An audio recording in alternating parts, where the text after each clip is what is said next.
কি রান্না হয়েছে দেখাই দেখি। স্পেশাল মেনুতে কি কি আছে আজকে আমাদের দেখাও তো। সব দাদা ভাই দিদি ভাইরা খাবে। কি রান্না হয়েছে আজকে আমাদের? এই যে এক হাঁড়ি গরম গরম ভাত, যার থেকে দেবাং দাদা খেতে শুরু করে দিয়েছে অলরেডি, তাই তো? ওই যে দেবাং দাদা খাওয়া শুরু করে দিয়েছে। হ্যাঁ দেখাচ্ছি। এর মধ্যে আছে এই যে আলু পোস্ত সেই সকাল থেকে খেতে খেতে কতটুকু অবশিষ্ট আছে। হ্যাঁ তো কি নেবে এইটা নেবে খাবে। এখানে আলু পোস্ত তোদের সবার খুব ফেভারিট। তাই আলু পোস্ত সকাল থেকেই চলছে রুটির সাথে। আর রুটির সাথে সবকিছু একটা সবজি হয়েছিল, তো সেটা তখন দেখানো হয়নি, সেটা খাওয়া হয়ে গেছে।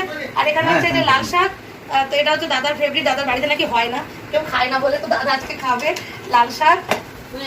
আর এখানটায় হচ্ছে এই যে মুসুর ডাল হয়েছে আজকে, যেহেতু আমি মুসুর ডাল লেবুটা কোনো কেউ খাইনি।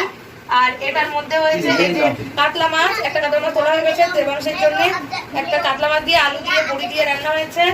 আর এটার মধ্যে আছে পাবদা মাছ সর্ষে পোস্ত দিয়ে করেছি। এটা একটা বাবুর খাওয়া হয়ে গেছে, একটা দেবাংশের খাওয়া হয়ে গেছে। আর এর মধ্যে আছে হ্যাঁ দেবো। আর এটার মধ্যে হচ্ছে এই যে জলপাই চাটনি এটা।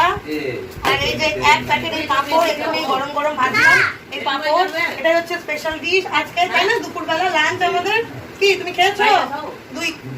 দুই ভাইয়ের খাওয়া হয়ে গেছে, আর আমরা সবাই খাবো। চলো খেয়ে